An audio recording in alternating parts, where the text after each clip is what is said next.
So what I'm gonna use here to take off these burrs, these little limb fragments here, I've got a cutoff wheel on a 4-inch side grinder. You can use anything, you can use a pocket knife, but I just thought it'd be faster on using this, so we're gonna see.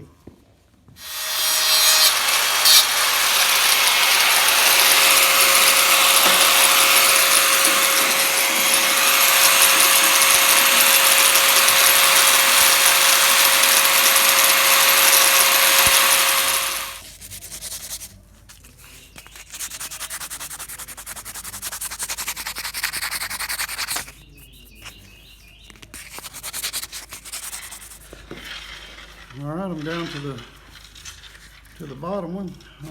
Actually, it's the last one. So what I did is just take the 150 paper and just rub over each one of those burrs, and now it's smooth. Something else I've noticed too, when I was firing, you can see how some of this cane's kind of got some mold on it. You know, it's just natural. You can see this. But I'm gonna try to get that mold off first, because if I do, it's gonna be a perfect, a perfect color green instead of being spotty. So I'm gonna do that. I don't know if I'll wash it with soap or sand it off. You can sand it off pretty easily. You can see that. But I don't know about getting in these little cracks like this.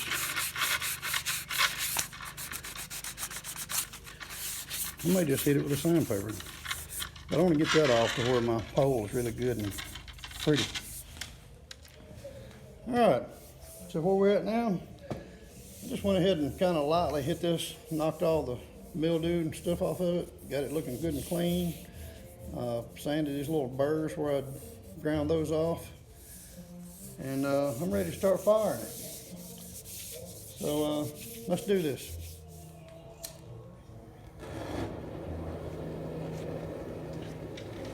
So I'm going to start with the big end and start doing it.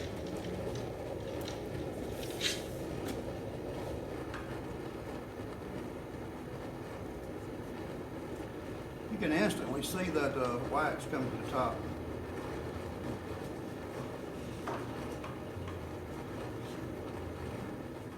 I'm going to do a couple of those at a time.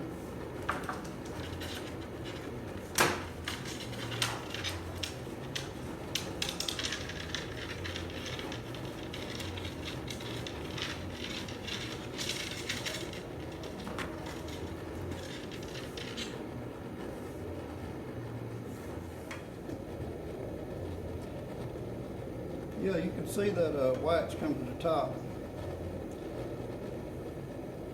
Watch this section here, you'll see it change color. I did use sandpaper on this, and I mean, I lightly hit that, but I can see the sand marks in that, and I don't really like that, so next time I'm probably going to just wash the next cane pole, just to get that mildew off of it.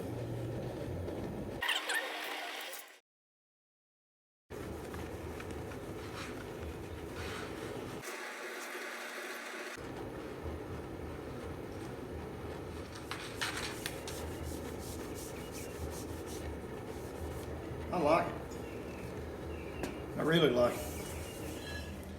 I like it. I really like it. I'm still going to hang these things up in here and let them dry for a while. But I like that. Man, it's so slick. I mean, look at that. Watch this. It'll just slide through your hands. That's slicker than a new jig pole. Something else I've always wanted to do is take these canes and do some jigger pole fishing. Have you ever done that? The ones I've seen is they're using like 20-foot poles. Go around the bank with a huge bass lure, big. And put about a foot of line on the end of the pole, and you just sit in the boat, put that rod up on your knee, and you sit there and just shake your knee. Just got the tip of that rod out there. The tip of that rod's just doing this, just touching the top of the water as you're dragging that big bait. And you can go up under limbs and things around there. You catch some huge bass doing that. And go watch some videos on that. I'd like to do that. But when you catch one, you gotta pull that thing all the way back in. And that'd be awesome. So anyway, glad you joined again on the part 3. So I got my pole finished.